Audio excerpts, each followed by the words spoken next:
Oh, Hilton stay, your beds are soft and cozy. No lumpy couch, no stiff futon, no shower line at crack of dawn. Oh, Hilton stay. When you want holiday comfort you can count on, it matters where you stay. Enjoy comfortable rooms and friendly service when you stay with Hilton instead. Save up to 25% this season when you book with Hilton. Hilton for the stay. Terms apply. With new, gentler scented Clorox disinfecting wipes, clean finally smells as good as it feels. On everything from lamps to ceiling fans. Even on your kid's toy shark. Oh, ouch. Clorox disinfecting wipes. Now available in crisp lemon. Find it on Amazon. Clorox. Clean feels good. This episode is brought to you by Amazon Prime. Black Friday Game Day on Prime is an epic day of live sports. It all starts at 9 a.m. Eastern with the Capital One Skins game. Then, Black Friday football returns when the Bears take on the Eagles at 3 p.m.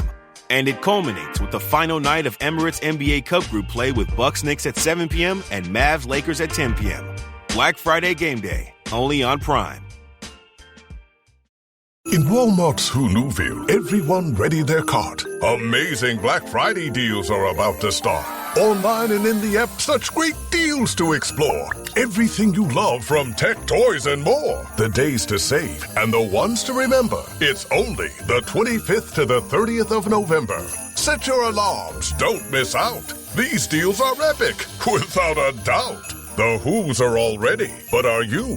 Walmart Black Friday deals await. Who knew?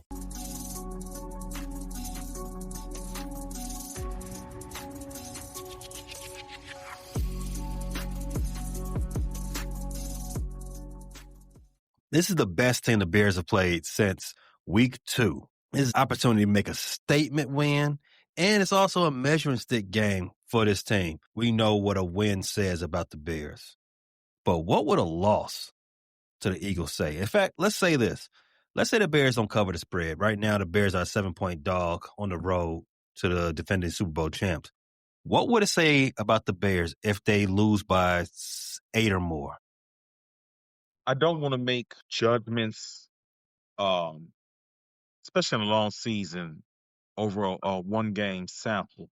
It would be concerning because the 3 teams that I feel that you face that are contenders, you got blown out by the Lions. I'm willing to give a pass to that just because you were early in the process of adjusting to a new system on both sides of the ball. Then you had a poor effort against the Ravens. You weren't blown out, but I would think it's fair to say the Ravens kind of out-toughed you, right? They kind of out-toughed the Bears that game. So I'm not just talking about physically tough. I'm just talking about they were just tough all around. And then you come to the Eagles, and this is the third team that you play that is legit, and you lose, and you lose by more than one score. That would be concerning. I would raise a red flag, but I would not be willing to just dissolve all of the 2025 Chicago Bears hopes and aspirations. But it definitely would be concerning. Just going off what you said in the last episode, there's been a trend for this team. Win 4, lose 1, pick up 4 more. Stacking 5 wins is difficult in this league, especially because as we record this on Wednesday, day before Thanksgiving, Kyler Gordon and Jalen Johnson have not been activated yet. If we go into this game again, down all these bodies, you're bound to lose a game. I'm going to repeat what you said. I don't want to make one game into the entire season narrative, but it is a little because for the same reason, injuries are bound to smack you in the face. But I would hate to lose this golden opportunity to shut all the haters up. The Bears are traveling to Philadelphia to see those Eagles, as we already stated. Black Friday, don't blow all your check on them deals, and please keep the leftovers to a minimum while you're watching the game. You don't need another TV.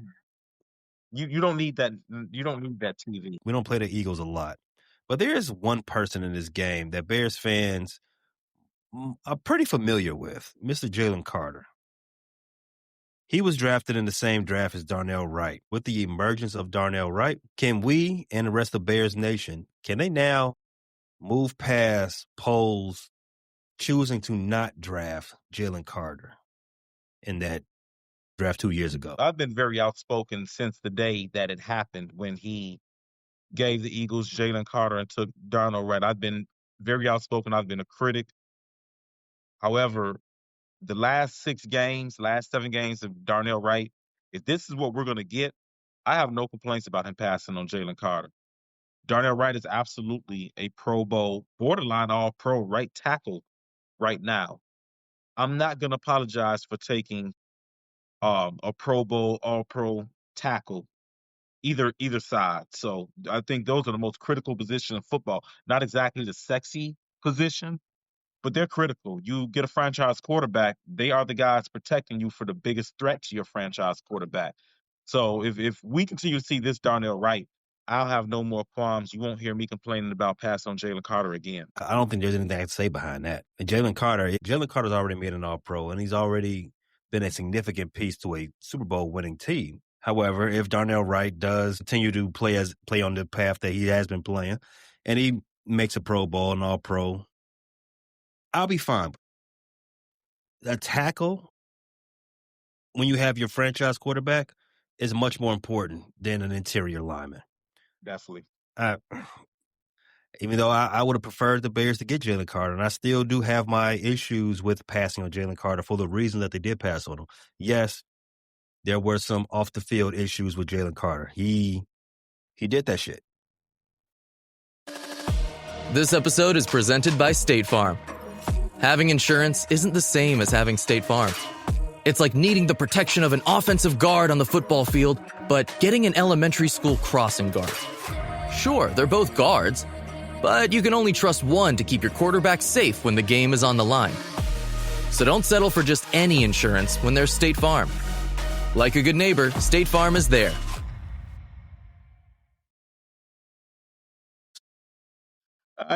Whatever they freaking did, he did. Reason why Ryan Poles decided not to draft him wasn't because of, Jalen Carter doing that shit. It's because he didn't believe Eberflus and his coaching staff were the right coaches to, build a structure around Jalen Carter. Therein lies the problem. If you don't believe in your coach to provide the structure for a player, he's not the coach for you. Your coach should be able to cultivate any talent you bring in, as long as the talent isn't CTE Antonio Brown. There's nobody that can do anything with CTE Antonio Brown, but with reasonable-minded people, your coach should be able to manage that. That's what they're paid to do. They're paid to manage the personalities and the talent on the roster. You heard Antonio Brown, they gave him bail. You know what? Not to get off subject, looking at that video, I think the charges are going to come down. They I don't know if for the listeners not familiar with the legal system, they're going to trump up the charge, especially against one of us. That wasn't attempted murder. So he's going to get charged with something like a UUW and maybe some type of assault and some type of reckless discharge of a gun in public. So I think his guns were registered, but yeah, I never believed the attempted murder was going to stick for him because he looked like he just shot it in the air. He has some sense. Before any of that happens, you do have to be arraigned. And once you're arraigned and the charge is attempted murder, you're not supposed to get bail. You're not supposed to, and this is after you ran. This is after you were a fugitive of the warrant for months. Him getting bail was the most surprising thing. Never gonna complain about a black man getting over or getting the benefit of the doubt in the system unless he harms a minor and a black minor. But you know what? We've been far too punished in this legal system. So I'm gonna let you know what, Antonio, he could go free, but he just can't be free around me. Get Antonio. We just can we deport Antonio Brown? I don't want that man locked up, but I don't want him around me. Can we put him somewhere like in what's a good country to ship Antonio to? I was about to say Siberia, but he liked playing in the snow. If you know, you know. I don't know if that's a good enough punishment for him. So I don't know. What's send him to Canada. Let him be Canada's problem. Not Canada. He can't be in North America. He can get back here too easily. He's got to go across. He's got to go across the Atlantic or the Pacific. Cambodia. Australia. Yeah, you know what? Austria is good. Knowing him, he'll try to fight one of them kangaroos, and kangaroo gonna beat the shit out of him. They're gonna get the shit beat out of you. The Bears injury report once again in double digits. This is coming down though. This week only 12 names on the injury report, led by your boy TJ Edwards. He leads a star-studded group of players who have not practiced this week. Now, I do want to preface it being a short week. There was only one official practice. That was today on Wednesday. You had simulated practices. That's where you get these 2 days of DMPs from. So TJ Edwards, Ruben Hippolyte, Luke Newman, Dominique Robinson, Noah Sewell, and Tyreek Stevenson. All 6 of those guys have not practiced this week. Only one practice this week before you fly tomorrow after, on Thanksgiving for a game on Friday. We can probably safely assume that TJ Edwards and Hippolyte and Noah Sewell, Tyreek Stevenson, and Dominique Robinson will not be playing come Friday. Tough. Limited action today was Javon Dexter, Theo Benedict, Kyler Gordon, Travis Homer, Jalen Johnson, and Calvin Ungai, all full participants in practice for today. While they were full participants in practice, speaking about Kyler and Jalen Johnson, they have not been activated from the IR yet. What are we waiting on? Get them out there. Avengers Assemble. We are recording this a day before Thanksgiving. Things can change by the time this episode comes out. We are hopeful Jalen Johnson and Kyler Gordon, Theo Benedict, Calvin Ungai, they are all out there, including Javon Dexter. We're hoping that they are out there to go. Tyreek Stevenson as well. Theo Benedict was a full participant. Who would you start at left tackle? You're really putting me on the spot with that one, huh? You invested a second-round pick in Ozzie. However, you are in the middle of a playoff push. Do you have time for patience with rookies? My thing is Theo's definitely the higher upside and the guy with the better intangibles, the better attributes.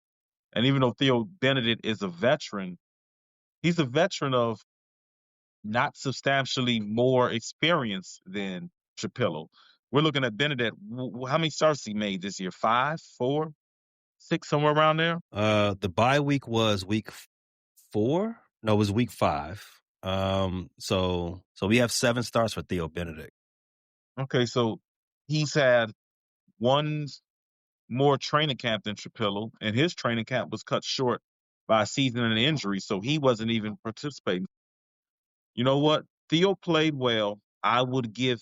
You know what? I would start Theo, but the leash would be short for the simple fact that Trapillo performed well, and that this is a guy you drafted and you invested significant pick for him. We don't have time to waste picks and players not to perform. I want to push back on that. Theo has performed, but there's a limit on what you can expect from an undrafted tackle, right? Yeah. I mean, if we grade it out right now, he's played better. He played better than what Braxton was doing the first 4 weeks. And Braxton was drafted, albeit in the 5th round. So let's just give him a draft grade, an easy one. If he's better than 5th round draft pick Braxton Jones, and I understand Braxton was hurt, he may not actually be better than Braxton Jones because Braxton did beat him out last offseason. He beat him out this offseason. We can at least say that Theo is capable. There has been some, procedural propensities. He has needed some help over there, but it hasn't been disastrous. We've seen disasters in this city before as far as coming off that left tackle. Shout out to Jamarcus Webb. Oh, man. Jamarcus Webb. How about Bernard Robinson in the Cutler days? Well, Jamarcus Webb was in the Cutler days. Bernard Robinson. Jamarcus Webb was the one that Cutler swung at. Right, yeah. Bernard Robinson was the one on the other side who got Cutler killed a few times too. Mm-hmm. Cutler deserved it. We were talking earlier about where we're going to send Antonio Brown. Wherever he goes, take Cutler with you. And he a felon too. Favre too? Definitely Brett Favre. But you know what? I don't think anybody would fight us on sending Jay Cutler somewhere because I think his crimes were against the police, right? I mean, get him out of here. Jay Cutler?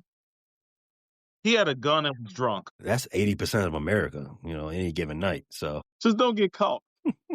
Can we deport him for just being a douche and crimes against the Bears? Let's just do that. Crimes against the Bears, which is crimes against humanity. How about Antarctica? Hell? I want to send all three of them to hell. Well, the Earth is flat, and above the ice wall is, another realm and another plane. I've dived down the rabbit hole of nonsense. Oh, yeah, there's other species, intelligent species on the other side of the ice wall.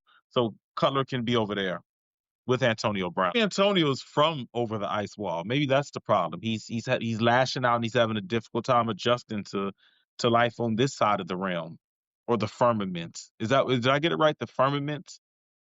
That was called permafrost. I don't know. It's wearing a dome, I guess. Yeah, snow globe, if you will. Yes. We're not a globe. Don't you say that. We're not in a globe. It's flat.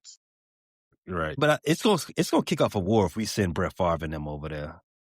Because they're gonna be like, all right, y'all playing with us. The aliens will come over here and fight us now. We got a bigger, more important fight to talk about first. Bears and Eagles. They are a 7-point favorite. They are led by Jalen Hurts, who has 2,284 yards on the season, 17 touchdowns. Devontae Smith is leading them in receiving, 55 catches for 754 yards, 3 touchdowns. And Saquon Barkley, you all know about him, the NFL Offensive Player of the Year last year.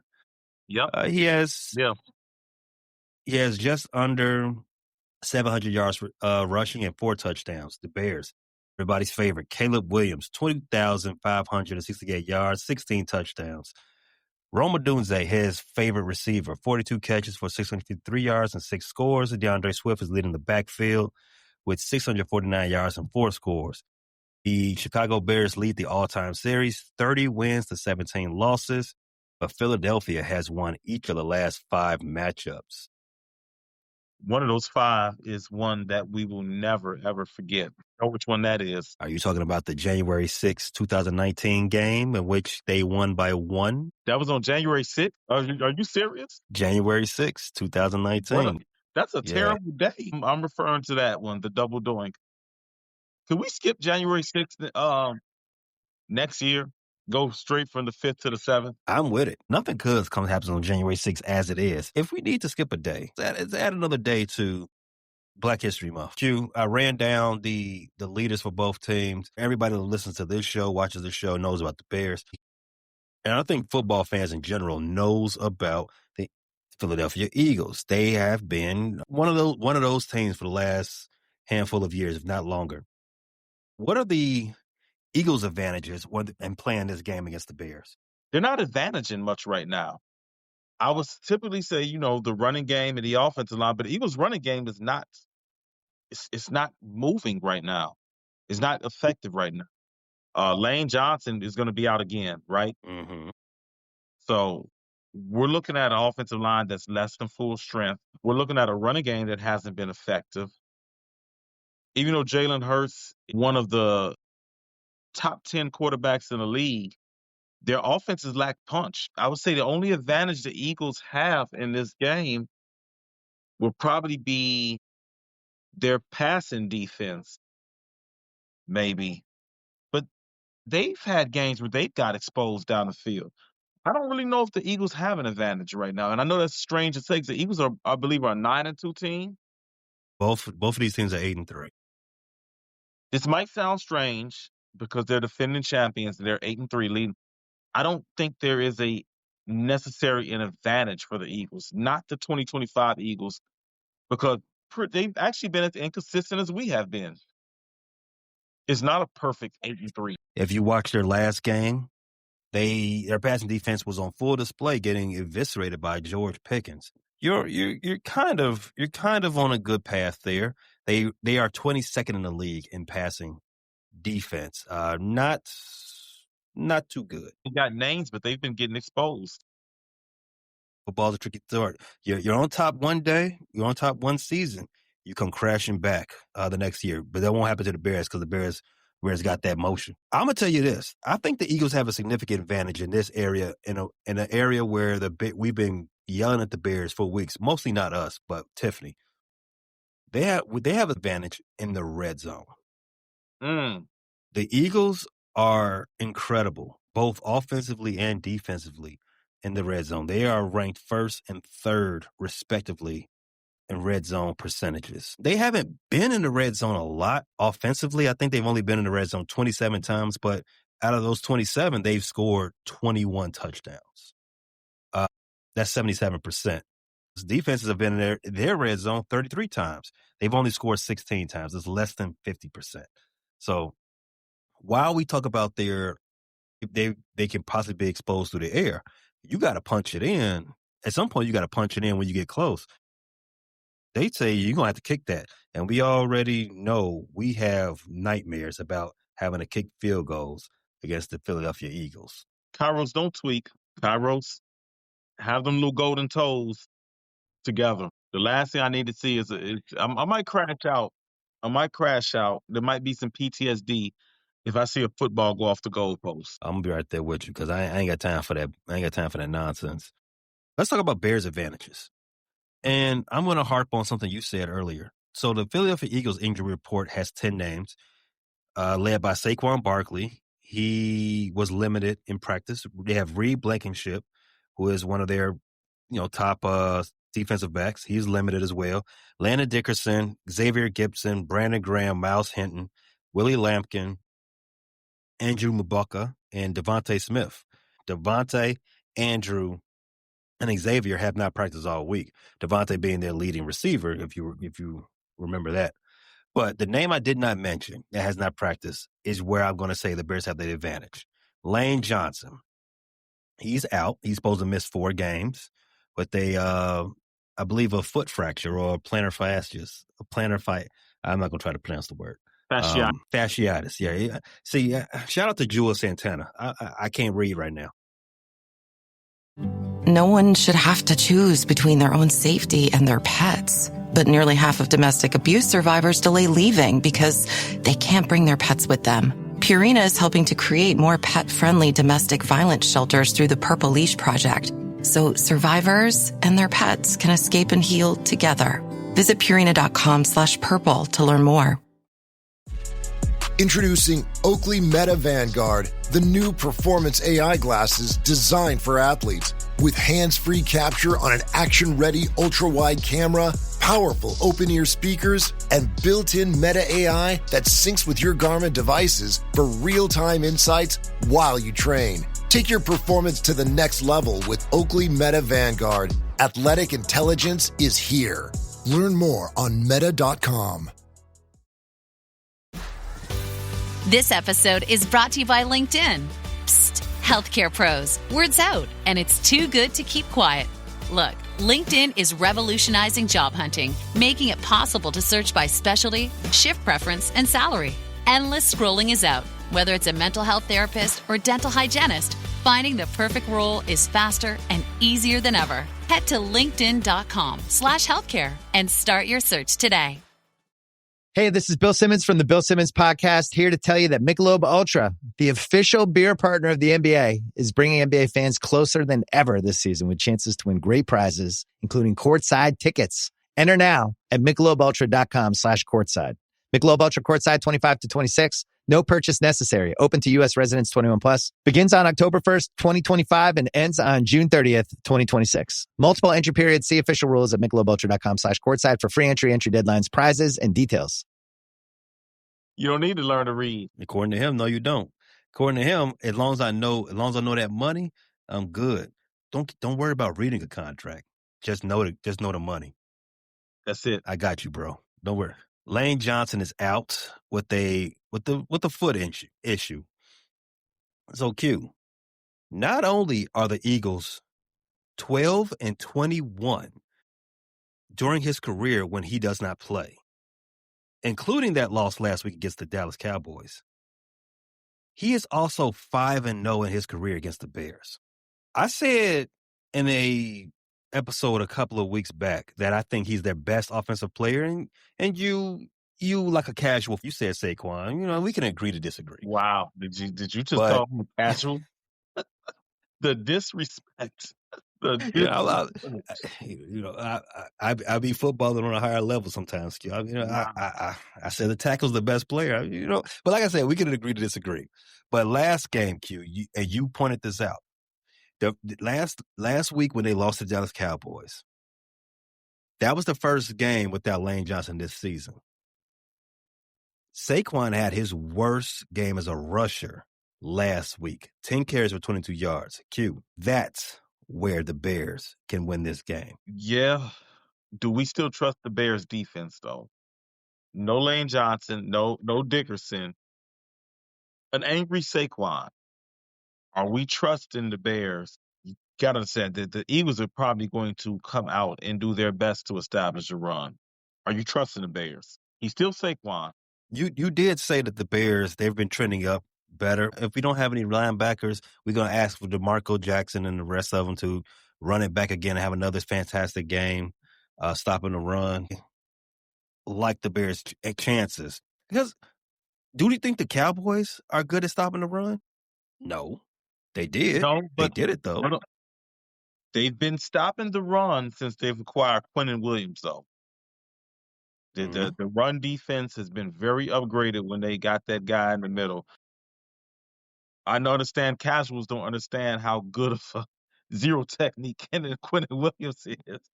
But he's one of the elite ones in this league at run stuff. And so, I'd just be footballing at a higher level, watching, offensive line and defensive line play. Touche. But what about you? What other advantages do you think the Bears have? I spoke on it earlier. The Eagles have a secondary with big names. Quinyon Mitchell, Cooper DeJean, top draft picks. They really shined in the playoffs run last year. They were really good in the Super Bowl. But the Eagles' communication secondary has not been good. Reed Blankenship is down, right? Andrew. He was limited in practice this week. Mabuka, the kid from Texas, I actually liked him. I would have loved to see him in the bit. He's out, right? Yes, he has not practiced this week. Andrew Mabuka. So we're looking at two safeties down for the Eagles, and Andrew was playing a lot. So I think the Bears do have an advantage in the passing game. Now, you got to protect Caleb. The Eagles' pass rush is not quite what it was last year. Obvious reasons. You've lost some studs. You lost Josh Sweat to the Cardinals. Keep Caleb protected, set a pocket.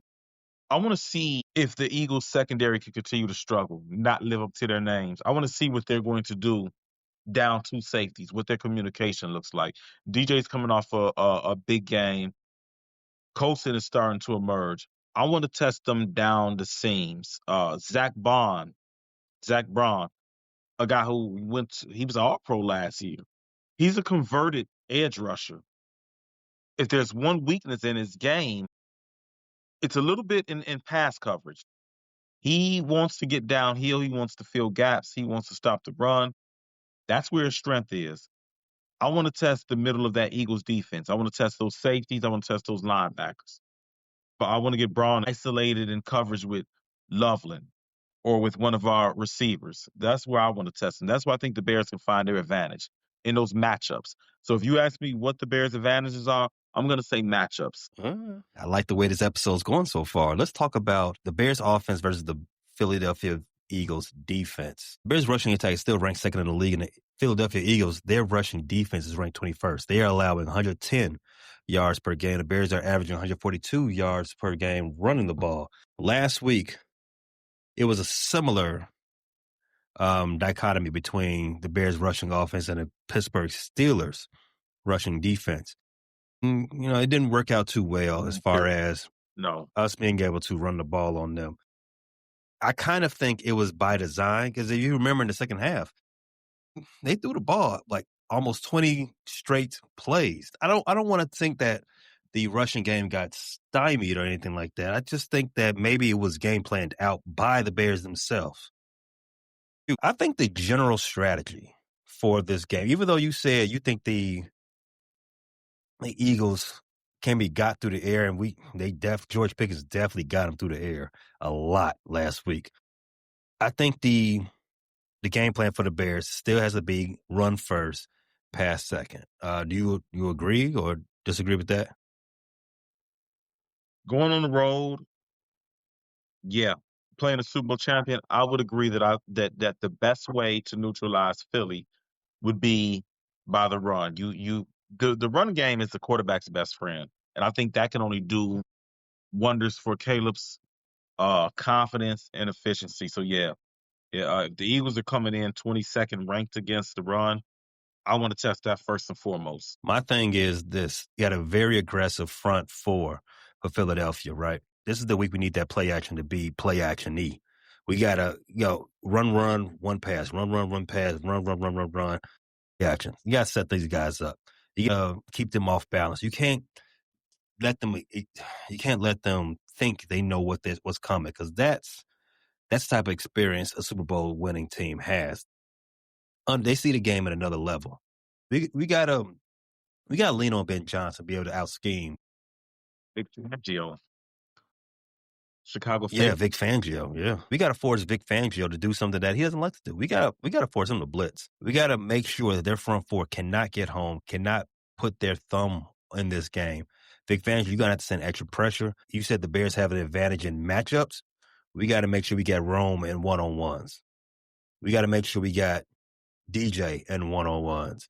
We want to have Colston running around in the flats being defended by a linebacker or a safety one-on-one. That's the type of stuff we got to do to help us leverage our ability to put Philly on their back foot. Philly can play a boring game of football. If they don't respect you, they could take the air out the ball and try to, do all that soft stuff. You got to make Philly come out and play a full game. We don't want to tush pushing. Keep that brotherly love away from us. We saw enough of the tush push last week. I don't want to see that no more. Nah. Over under Q, 1.5 sacks for Caleb Williams this week. There's no TJ Watt to buckle him in. Jalen Carter is a tremendous interior pass rusher, but it's easier to evade those, and it's harder for those guys to get sacks. They can get pressure, but it's harder for them to get sacks. I am going to go. Caleb's going to be on his best behavior. I'm going to go under. Eagles for the season, they have 22 sacks. Not the most in the world, but it's decent. I do like our chances.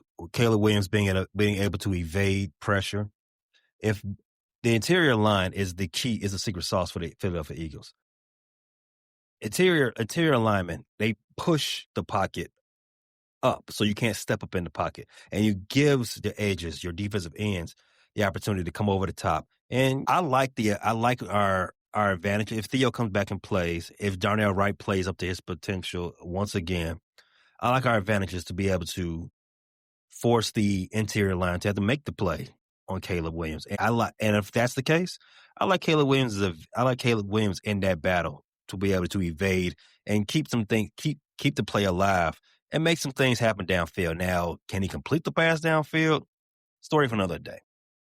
What do you think about, in the Eberflus era, in the Shane Waldron era, we hated this one play, the screen pass. We haven't seen a lot of screen passes, at least lately, in the Ben Johnson, Declan Doyle era. What do you think about bringing those back? I'm thinking 3-4 screen plays this game. Again, the strength of this team is in their front four. What do you say we allow them to have their way so we can use their aggressiveness to our advantage? I'm not against that.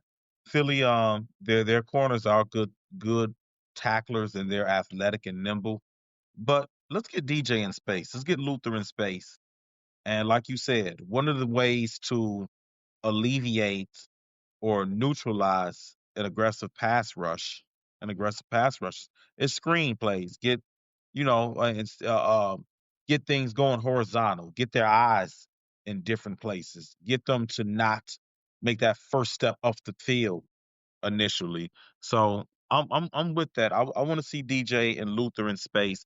And it's always a good idea when you get the ball in DJ's hands on the perimeter and Luther's hands on the perimeter space. So I'm not against that. Yeah, I definitely want to. I DeAndre definitely want to Swift see that. operated well in the screen game. I know you were saying Mhm. wide receiver screens, but you can send him back in motion and have him split out and get him in space. So yeah, DeAndre's been very good in space too. So I like where you're going with that.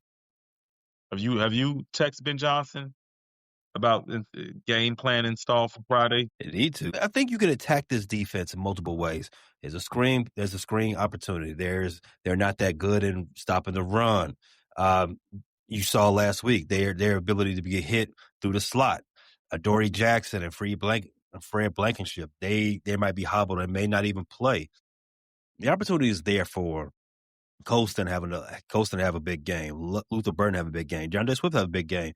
Q, if I was to rank those three pass catchers, who do you think is the most likely to have a big game come Friday? I'm gonna go with DeAndre because there's the vengeance factor. He played he played his ass off in Philly. He got to a Pro Bowl in Philly, and they saw something newer. Best season of his career. Best season of his career. They saw something newer and shinier, and they discarded him. He did what he was supposed to do for Philly, but Saquon came in there. He's an upgrade. A sexier new toy. You know how that goes. Saquon came and took his spot. I think the Bears have the opportunity to dictate the pace of this game.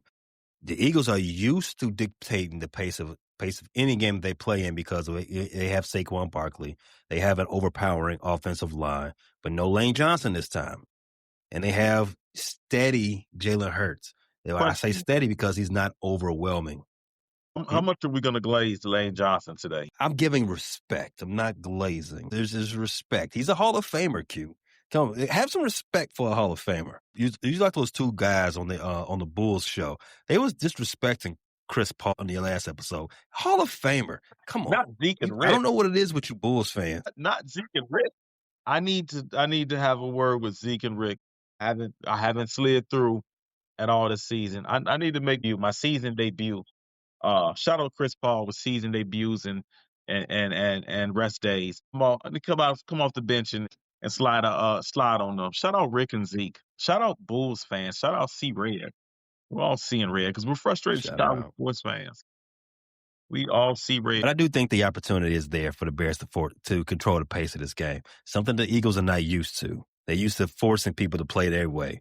And I think everything goes according to plan. Jalen, you have to start flinging that. You have to start slinging that pill. You gonna have AJ Brown might be happy with that, and take that as a segue.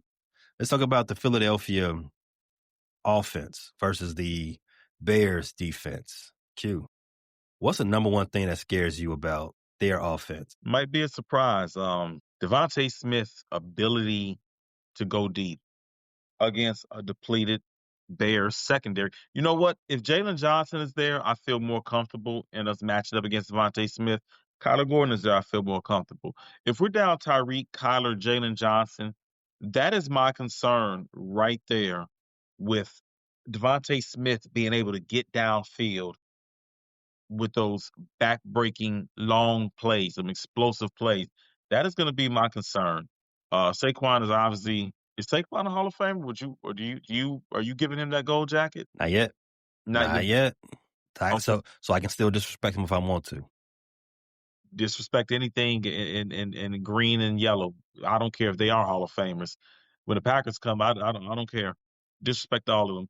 Goddamn right. So Saquon is another one that's scary. I know he's not having a season. I think he's averaging about 3.8 yards a carry. It's something very pedestrian. It something reminiscent of his injury-filled Giant days, the years where he was coming off an ankle and a knee. But that's another guy with no linebackers. If he gets to the second level, that could be danger. But I'm going to go with Devontae Smith right now because we could be down three of our best corners. The scariest thing about their offense as it relates to this game for the Bears, they don't turn the ball over. Yeah, Jalen, one interception on this year? Or two? One interception. Wow. One interception. They don't turn the ball over. And again, we know the Bears defense is not a very good defense as it relates to standard ways of grading a defense. The way they've been able to get over is takeaways. That game last week, Deshaun Wright set the tone.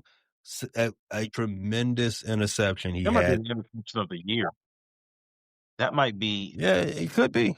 I mean, I don't know if you watch college football, but if you saw Indiana, the way they beat Penn State a couple weeks ago on that touchdown, I mean, that catch is right up there with that one. I agree.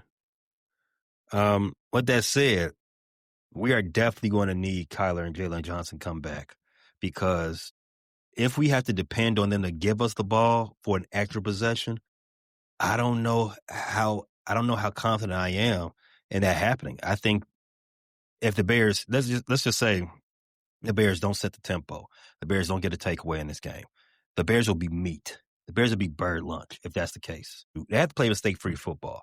They have to capitalize on anything the Eagles give you. They turned the ball over twice last week against the Cowboys, if I'm not mistaken. In that Cowboy comeback, I saw 2 fumbles. One by one by Saquon, and I forgot who the other one was by. But in any case, we can't count for that to happen 2 weeks in a row. They are extremely well disciplined as it turns to giveaways. This is going to sound like a shot in the wind, but I need those guys back. I need those guys back. If it's now or never, to be honest with you. Everybody said this is the tough parts of the schedule. Kyler Gordon was not supposed to miss more than 4 games. He's already missed 5 now. So I need him back. It's time to nut up or shut up. But you know one thing that helps the secondary? Pass rush. The Bears pass rush. Again, another much maligned unit with the Bears. Now on the season, the stats will not tell the whole story. Montez Sweat has been pretty effective. He's got 5 sacks in the last 6 games. Thus far.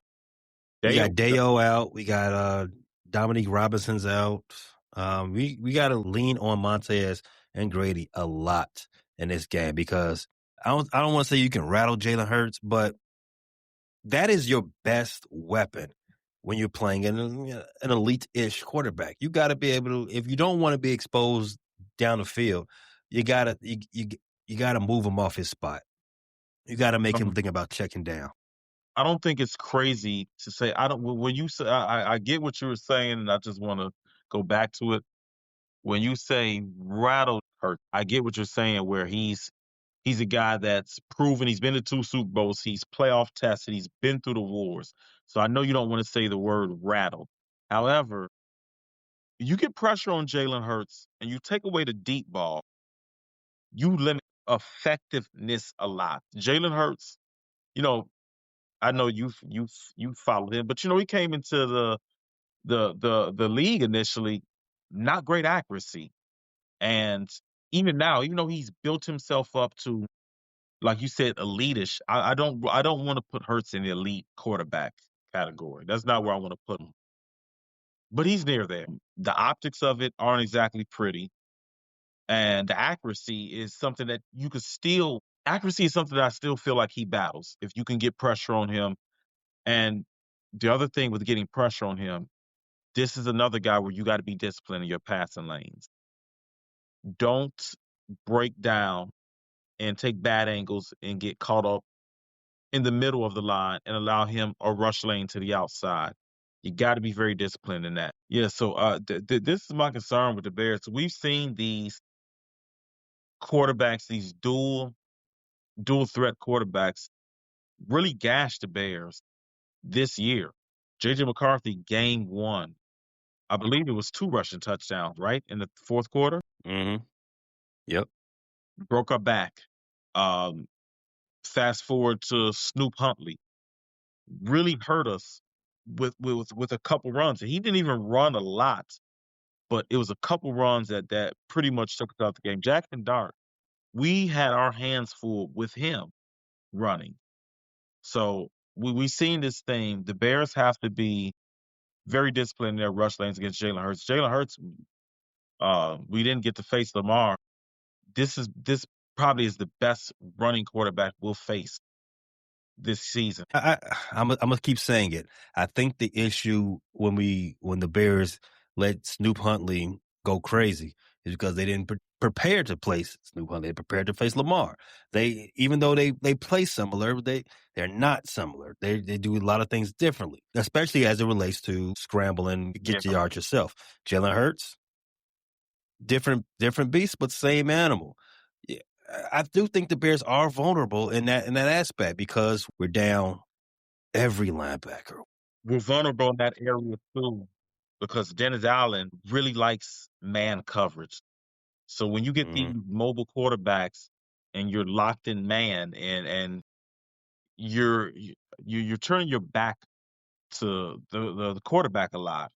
So when that quarterback gets to running downfield, now you got to locate him. As opposed to, I think we were better against these mobile quarterbacks when we had the Fangio and Eberflus defense, because you're going to see a lot more zone. So you're going to have a lot more eyes on the quarterback. Not going to have as many guys with their back turned. So I think that's another thing. You got to take with the good with the bad. True. The last week, the Bears were able to play, like, I think, cover 3 the whole game because you don't fear Mason Rudolph trying to beat you over the top. You can't just sit back in a cover 3 all game when you have receivers like A.J. Brown and Devontae Smith and Dallas Goedert and with their quarterback, Jalen Hurts. You're going to have to be a little bit more creative in what you're showing them, right? So, yeah, I do expect them to have a lot of man looks because that's the way Dennis Allen likes to play, which leaves us, again, vulnerable for Jalen Hurts to break containment if the Bears don't get to him and give him 4 seconds or longer to look at the field. It's not an ideal situation. We was able to live with it last week against the Steelers. This is a step up in weight class. Also, with us being down a lot of personnel in the front 7, the running back Saquon Barkley. Now, I did make the argument earlier that it plays into our hand that Lane Johnson is out and Saquon Barkley struggled a little bit last week without him. And their rushing attack hasn't looked that good all season, like as you stated. But the Bears all season have struggled against the run. They still allow over 5 yards per carry. They gave up 186 rushing yards to the Steelers last week. Yeah, 92 yards came to the game. Steelers game, they took another step back after some really strong weeks against the run. I want to attribute a lot of that to that tush push trick play. It was chunk play. It was chunk plays. Yeah, it was chunk plays because I don't think they was that bad against the run in totality. It was just some chunk plays. But however, it's still the numbers are what they are, right? The Bears have not been an above average run defense. Now, if you look at everything, in totality, you could think they're not as bad, but you're missing a lot of players. You're missing a lot. You're missing all your linebackers. You're missing a lot of guys on the front who can get into the fits. And you're playing the Super Bowl champs. Saquon Barkley, you get him out in open space. Lord help you. Lord help you, your ACLs, your Achilles. Help it all because you might get hurdled. you could get ran over too. Everything bad can happen to you in that open field. He's capable of doing it all to you. He's capable of giving it to you every which way. Pause. Lack of healthy linebackers means the middle of the field is vulnerable. Hello, Dallas Goedert. Having a pretty good year. Over under Q. 5.5 catches for Dallas Goedert come Friday. I'm gonna go under. I'm gonna have faith that DeMarco Jackson played a really good game considering the circumstances he was thrust in. This is a guy who's a special team guy. I think he just got to the Bears early in the season, but he is the Dennis Allen guy, so he's played in his defense in New Orleans before. But I'm gonna have faith that Kwani Byard, DeMarco Jackson. I don't know who's going to be the other linebacker, Hippolyte or Among. I'm not even going to butcher his name. Nope. A man is on IR as well, and Hippolyte has not practiced all week. Oh, and are they going to just run dime? If we get those two, if we get Jalen and Kyler back, I wouldn't be opposed to that. Yeah, you're probably your best bet would probably be dime with CJ and Kyler on the field because, geez, I don't know what else they're going to try to do at linebacker at this point. But again, that leaves you extremely vulnerable for the run. And I do not want to be the get right game for the Philadelphia Eagles. For Saquon. Saquon hasn't had a explosive run in three straight weeks. He had a 100-yard game. No, he hasn't. It's been a downturn since his 2,000 yards last season. I don't want to be that team that gives him that boost. And on a side note, I picked in the second slot, I think three times this draft. You know how many times I picked Saquon? Mm-hmm. How many? 0. And I got all sorts of questions on why would I pass on Saquon and Bijan. Mm-hmm. The answer is Jahmyr Gibbs. Jahmyr Gibbs is better. Argument for another day. If the Bears want to keep this game, keep this game in their grasp for them to be able to to upset the Eagles, they're gonna have to, 1, protect the middle of the field. You can't have Dallas Goedert go crazy. 2, you're gonna have to limit Saquon Barkley. These are tall tasks. I don't know how well they can do either one given our injury situation right now. If they can't do both or just do one, it's looking like a loss. Because again, I do not want the Bears to be that get right game for the Eagles or anybody.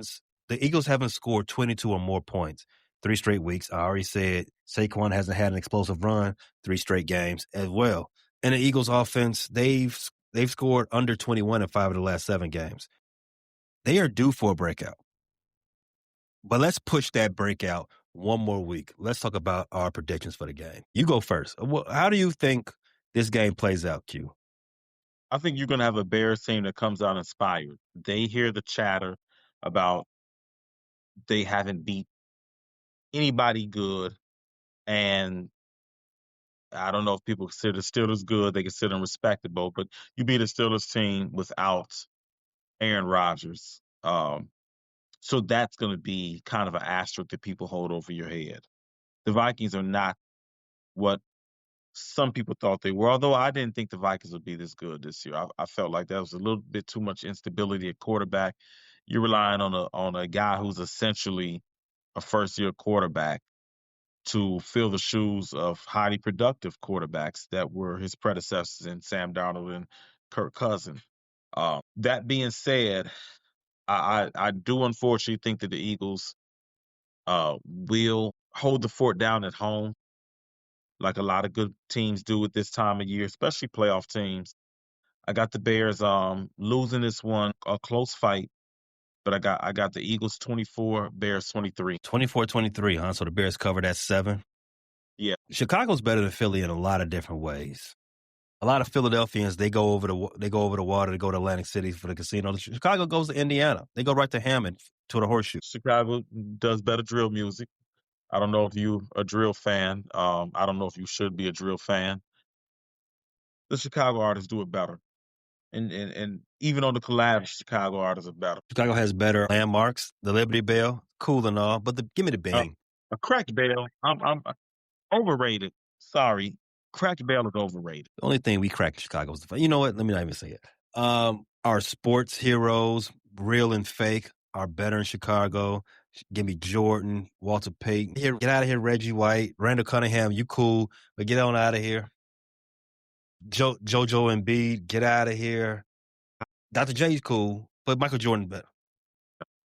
Allen Iverson, you cool too, but we got Jordan, we got Derrick Rose. Philadelphia cheesesteak is done better in Chicago. Whoa. Well, you're feeling dangerous today, aren't you? You feeling dangerous? That's a take. That's a take. That is a take. When I went to Philly and I went to the South Side, I forgot the name of the place, Geno's or something like that, I think, or Vito, something. They said this is the best place to get a Philly. So let me get a Philly. All it was bread, meat, and cheese. I say, bro, where the rest of the stuff at, man? What the tomatoes? What the mayo? What you doing? What the rest of it? No green peppers, no onion. Yeah. They said, no, you got to ask for that. I'm like, hold on. Ask for This is that. standard in Chicago. Yeah. So how many Philly Like, cheesesteaks did you get? I went to the 3 or 4. This was a long time ago. I went to the a good handful of the best places in Philly, and they all made it the same way. So I'm like, all right, and they don't use real cheese. This is what threw me off. They use Cheese Whiz. That is disgusting. That is. Uh, You're missing a chance at good content too. You should have documented this and uploaded this. Those foodie critic yeah, but videos. this is Oh, this is back in the day. this is well before. People took Yeah, pictures of their this food. was like right. I think this was prior to 2010. I don't even think I was on Facebook yet. Oh, But so this is the days when people just ate their food and didn't take pictures of it. yes, it was. We didn't do all that cataloging for everything you did in life. But the point is, Chicago's better than Philly in a lot of ways, but they're not better in football right now. I don't think they're going to be better in football come Friday. It pains me to say this, but I got Philadelphia winning this game.